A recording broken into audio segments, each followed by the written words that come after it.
નમસ્કાર દર્શક મિત્રો, દિલોક સત્તા શોમાં આપણું સ્વાગત છે।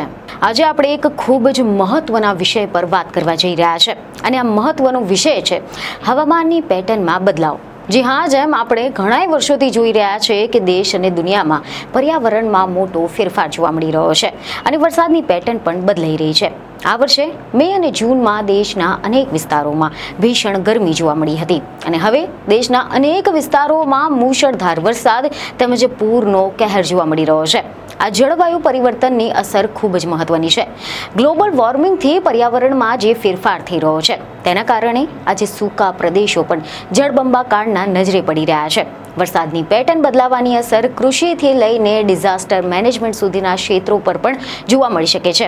કેટલાક પ્રદેશો વર્ષ દર વર્ષે વધુને વધુ પૂરગ્રસ્ત બની રહ્યા છે, જ્યારે અમુક જગ્યાએ અનિયમિત વરસાદના કારણે પાક પર પણ અસર જોવા મળી રહી છે। આમ જોવા જઈએ તો આપણો દેશ એક કૃષિ પ્રધાન દેશ છે, તેથી ખેતીની દ્રષ્ટિએ વધુ વરસાદને બદલે યોગ્ય વરસાદ પડે તો જ ખેતીને ફાયદો થઈ શકે છે। પરંતુ ગ્લોબલ વોર્મિંગના લીધે વરસાદની પેટર્નમાં એવો તો ફેરફાર થઈ ગયો છે કે વરસાદનું આખું ચિત્ર જ બદલાયેલું જોવા મળી રહ્યું છે।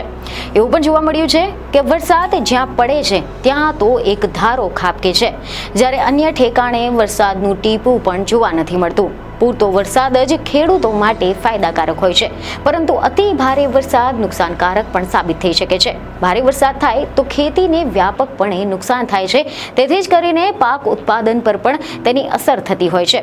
અને આ બધું જ જોતા અતિશય ભારે વરસાદ પડવાની ઘટનાઓથી ખેડૂતો પણ ચિંતામાં મુકાઈ જાય છે। એટલું જ નહીં, વરસાદની આ જ પેટર્નના કારણે વાદળ ફાટવાની સાથે સાથે ભૂસ્ખલનની ઘટનાઓ પણ વધી રહી છે। પર્વતીય વિસ્તારોમાં બદલાયેલા વાતાવરણની અસર જોવા મળી રહી છે, તેથી આવનારા દિવસોમાં પણ વરસાદની આ બદલાતી પેટર્નને લઈને કૃષિ પ્રણાલીમાં ફેરફાર કરવો પડે તો નવાઈ નહીં હોય। ત્યારે હવે આપણે જાણીશું કે આ અંગે હવામાન નિષ્ણાંતોનું શું કહેવું છે। તો સૌપ્રથમ તો તમે જણાવી દઈએ કે એવા રિપોર્ટ સામે આવ્યા છે કે છેલ્લા 2 મહિનામાં હવામાન સંબંધિત ઘટનાઓમાં દેશના અલગ અલગ વિસ્તારોમાં 500થી વધુ લોકોના જીવ ગયા છે, ઘણા લોકો ગુમ થઈ ગયા છે।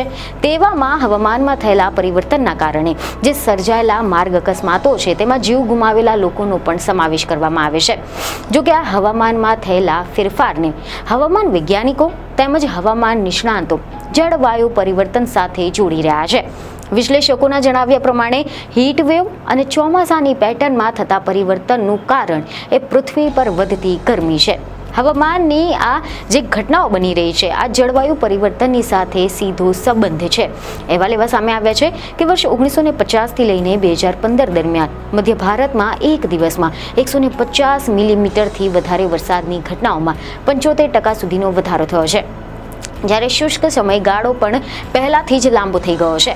તો બીજી તરફ એવી ખબરો છે કે ભારતીય હવામાન વિભાગના ડિરેક્ટર જનરલ ડોક્ટર મૃત્યુંજય મહાપાત્રાએ પણ આ અંગે એક નિવેદનમાં એવી જાણકારી આપી હતી કે ભારે વરસાદના કારણે ક્લાઉડ બર્સ્ટ, ભૂસ્ખલન અને માર્ગો ધસી પડવાની ઘટનાઓ બની શકે છે। અનેક નદીઓ ઉત્તરાખંડમાંથી નીકળે છે, તેથી ભારે વરસાદનો પ્રભાવ એ નીચલા વિસ્તારો પર થઈ શકે છે। પહાડોમાં થતા ભારે વરસાદના કારણે રાષ્ટ્રીય રાજધાની દિલ્હીમાં પણ પૂર આવવાની આશંકા જાહેર કરવામાં આવી રહી છે। જોકે વહીવટી તંત્ર એલર્ટ મોડ પર આવી ગયું છે। હવામાન વિભાગે પાછલા કેટલાક દિવસોમાં ઉત્તરાખંડ, હિમાચલ પ્રદેશ, પંજાબ અને જમ્મુ કાશ્મીર માટે જોરદાર વરસાદનું એલર્ટ જાહેર કર્યું છે। જોકે હજી પણ ચિંતાજનક બાબત તો એ છે કે આ જળવાયુ પરિવર્તનની જે અસર છે તે સમગ્ર દુનિયા પર પણ જોવા મળી રહી છે અને ભારત પણ તેમાંથી બાકાત રહ્યું નથી। એવામાં હાલમાં જ એવા અહેવાલો સામે આવ્યા હતા કે સેન્ટ્રલ વોટર કમિશન એટલે કે CWCના એક નવા મોનિટરિંગ રિપોર્ટમાં દેશ માટે એક મોટી ચેતવણી આપવામાં આવી છે અને આ રિપોર્ટ અનુસાર ભારતમાં જે સ્થિત 400થી વધુ ગ્લેશિયર છે, તળાવો છે, તે ઝડપથી વિસ્તરી રહ્યા છે અને આના કારણે ભવિષ્યમાં અચાનક જ વિનાશકારી પૂરનું જોખમ પણ વધી ગયું છે। અને જો સમયસર જરૂરી પગલાં લેવામાં નહીં આવે તો પછી આગામી વર્ષોમાં દેશના ઘણા બધા ભાગોમાં કુદરતી આફતોની શક્યતા વધી શકે છે. સેન્ટ્રલ વોટર કમિશન દ્વારા હાલમાં જ જાહેર કરાયેલા glacier lakes and water bodies for June 2025ના આ નામનો એક રિપોર્ટ બહાર પાડવામાં આવ્યો હતો. અને આ રિપોર્ટમાં એવું જાણવા મળ્યું છે કે ભારતના લદ્દાખ, જમ્મુ કાશ્મીર, હિમાચલ પ્રદેશ, ઉત્તરાખંડ, સિક્કિમ અને અરુણાચલ પ્રદેશમાં સ્થિત 432 ગ્લેશિયર તળાવો કોઈ પણ સમયે વિનાશકારી પૂરનું કારણ બની શકે છે. અને આ રિપોર્ટમાં એમ પણ સ્પષ્ટ કહેવામાં આવ્યું છે કે આગામી દિવસોમાં આ તળાવનું સઘન નિરીક્ષણ જરૂરી છે, જેથી કરીને કોઈ પણ સંભવિત કુદરતી આફત પહેલા જ ચેતવણી આપવામાં આવે.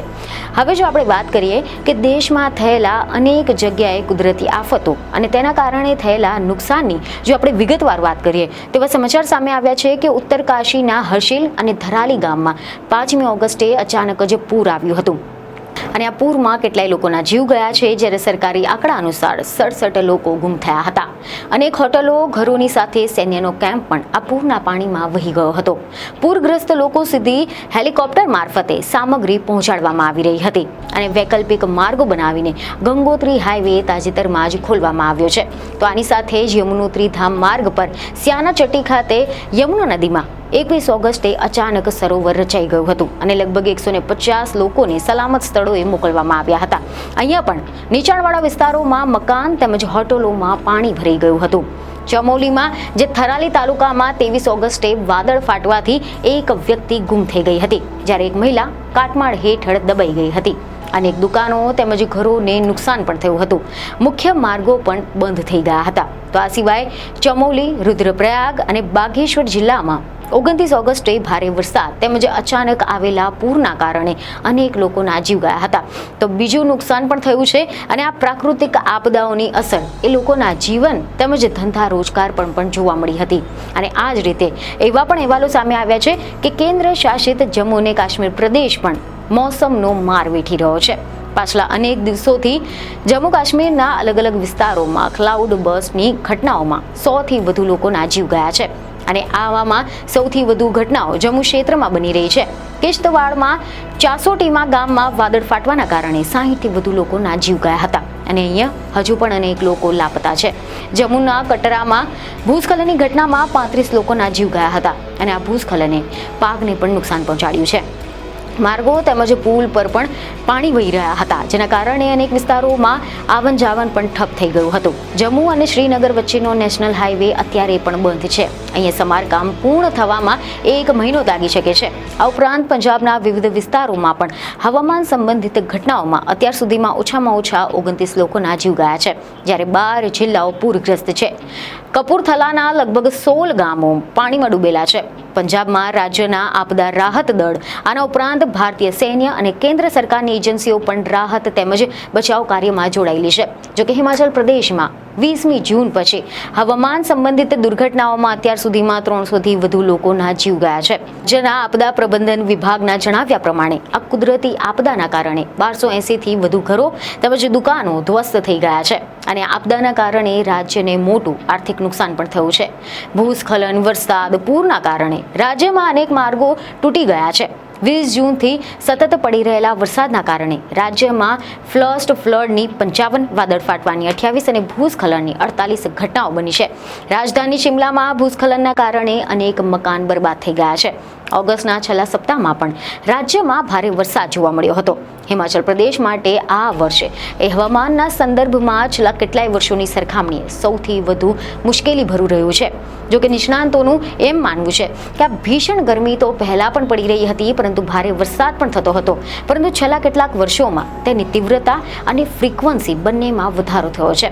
સમગ્ર દુનિયામાં અણુવૈજ્ઞાનિકો ગ્લોબલ વોર્મિંગ બાબતે સહમત છે અને વાતાવરણમાં કાર્બન ડાયોક્સાઇડ તેમજ બીજા ગ્રીન હાઉસ ગેસીસના વધતા પ્રમાણને પણ સૌથી મોટું કારણ માનવામાં આવી રહ્યું છે. તો આની સાથે જ નિષ્ણાંતો એમ પણ માની રહ્યા છે કે આડેધડ વિકાસ એ કુદરતી જળ સ્ત્રોતોને ગળી ગયો છે. શહેરોમાં સરોવરો તેમજ વોટર બોડી હવે ઇમારતોમાં પરિવર્તિત થઈ ગયા છે. તેથી થોડાક જ કલાકમાં વરસાદ પડે તો પછી માર્ગો તળાવ જેવા બની જાય છે અને શહેરો ઠપ થઈ જાય છે. છેલ્લા કેટલાક દાયકાઓમાં પહાડી વિસ્તારોમાં માર્ગોના નિર્માણ તેમજ માર્ગોને પહોળા કરવાનું કામ ઝડપભેર થયું છે. જોકે અહેવાલો એવા સામે આવી રહ્યા છે કે આ અંગે સરકારનું એમ કહેવું છે કે વ્યૂહાત્મક અને સામાજિક અને આર્થિક કારણોસર આ વિકાસ જરૂરી છે તેમજ નિર્માણ કાર્યોમાં પર્યાવરણનું ધ્યાન રાખવામાં આવે છે. આ જ સંદર્ભમાં હિમાલય ક્ષેત્રમાં ઓલ વેધર રોડ યોજનાઓનું કામ ચાલી રહ્યું છે. તો આ મહત્વના વિષય પર તમારું શું કહેવું છે તેમને કોમેન્ટમાં જરૂરથી જણાવો. બીજને ખબરો સાથે ફરી મળીશું. ધન્યવાદ.